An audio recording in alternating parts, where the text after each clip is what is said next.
Numerosas noticias han inundado el Internet sobre el cese de un pacto de 50 años entre Arabia Saudita y los Estados Unidos, en el cual el gobierno saudí, como mayor productor de petróleo del planeta, vendía el crudo recibiendo exclusivamente dólares estadounidenses como medio de pago. Particularmente no conozco la existencia de un acuerdo escrito firmado entre ambos países, pero sí se evidenció la exclusividad del dólar en el comercio petrolero a partir de 1974. No obstante, creo que de haber existido algún documento, ya cualquier anuncio sería mera formalidad, debido a que Arabia Saudita ha venido negociando su petróleo con otros países en los últimos años, utilizando diferentes tipos de divisas como medio de intercambio, y ahora lo hace de forma más vehemente. Más aún desestimando amenazas como la del presidente Biden, asegurando que Arabia Saudita tendría consecuencias si cooperaba con Rusia luego de la invasión a Ucrania. A las naciones ya les desagrada bastante este tipo de amenazas y más aún tienden a no prestarles mucha atención. La importancia de esta movida de alejarse del dólar trasciende de las implicaciones transaccionales del comercio del crudo, ya que afecta sustancialmente el escenario internacional. Primero hay que dar una mirada histórica a la importancia de este trato cuando en 1971 Richard Nixon elimina la convertibilidad del dólar en oro y nace oficialmente el dinero fiat. En esa misma década, las predicciones de consumo energético aumentaban en los Estados Unidos debido a su crecimiento económico. Es por ello que en 1974 el gobierno de los Estados Unidos convence al gobierno saudí, mayor productor de crudo en el mundo, para que solo aceptase como medio de pago la divisa estadounidense, y luego lo persuade para reciclar esos dólares en forma de bonos del tesoro. Esta fue una jugada maestra, ya que creaba una demanda global de dólares para comprar petróleo y por ende las naciones se incentivaban a ahorrar en dólares y bonos del tesoro estadounidense. Este fue el nacimiento del petrodólar y sacaba de la ecuación la posibilidad del surgimiento de algún tipo de petrorrublo dentro del marco de la Guerra Fría. Sin duda fue el cóctel perfecto que permitía una impresión indiscriminada de papel moneda y a cambio Estados Unidos ofrecía a Arabia Saudita toda la asistencia militar y armamento que requiriese, así como también garantizaba mantener abierto el estrecho de Hormuz para el comercio internacional de crudo. A través del reciclaje de los dólares, Arabia Saudita ayudaba en gran medida a financiar el déficit descontrolado de los Estados Unidos, ya que con los dólares obtenidos de la venta de petróleo a terceros países compraban bonos del tesoro a los Estados Unidos.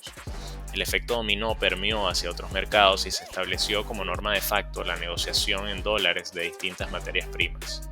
La capitalización de mercado del petróleo fue aumentando sustancialmente y los países cada vez más acumulaban dólares y bonos del tesoro estadounidense para poder comprar petróleo y bienes comercializados internacionalmente.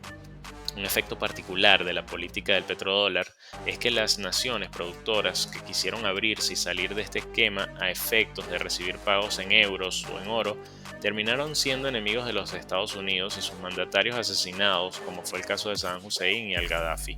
Esto no justifica las acciones criminales, represivas o totalitarias de los gobiernos de Irak o Libia, pero sí demuestra la inmunidad de Arabia Saudita, quien también pudiese haber sido señalado como un régimen opresor, represivo y totalitario, pero era quien tenía la gallina de los huevos de oro en este esquema pernicioso montado por Henry Kissinger y Nixon en 1974, y por ende Arabia Saudita nunca fue invadida o atacada. Antes de continuar, si hasta ahora te va gustando el contenido, recuerda marcar me gusta, suscribirte y compartir el mismo. Entonces llegamos al 2024. ¿Cuáles son los efectos del fin del petrodólar? Las naciones no tienen ahora la necesidad de guardar obligatoriamente dólares para la compra de crudo o bonos del tesoro para preservar su potencial de compra internacional. Las sanciones a Rusia aceleraron ese proceso de desconfianza, ya que por orden de Estados Unidos fueron congelados activos rusos por el orden de más de 300.000 millones de dólares. La combinación de menos demanda de bonos, aunado a un creciente déficit presupuestario de los Estados Unidos, se traduce en una impresión obligatoria de dólares por parte de la Reserva Federal como recurso de última instancia del Tesoro para cubrir el déficit.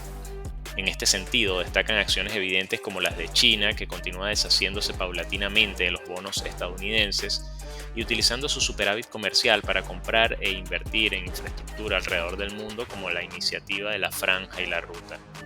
Lo remarcable de la desintegración del petrodólar no es el acuerdo en sí, sino el efecto de red que comienza a acelerarse y a traducirse en más inflación global y desdolarización. Aun cuando bancos centrales están acumulando inicialmente oro en reemplazo de los bonos del tesoro, es muy probable ver una migración hacia Bitcoin, ya que los más vanguardistas como El Salvador ya comienzan a hacerlo. En una primera fase vemos como capitales privados son los que llegan primero a Bitcoin por ser más dinámicos que los bancos centrales, y esto es histórico. Estos últimos responden a intereses geopolíticos de la dirección gubernamental de sus distintos países, por eso se comportan así.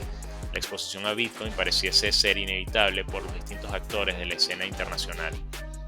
Si te gustó el contenido, recuerda marcar me gusta, suscribirte y compartirlo. Hasta una próxima oportunidad.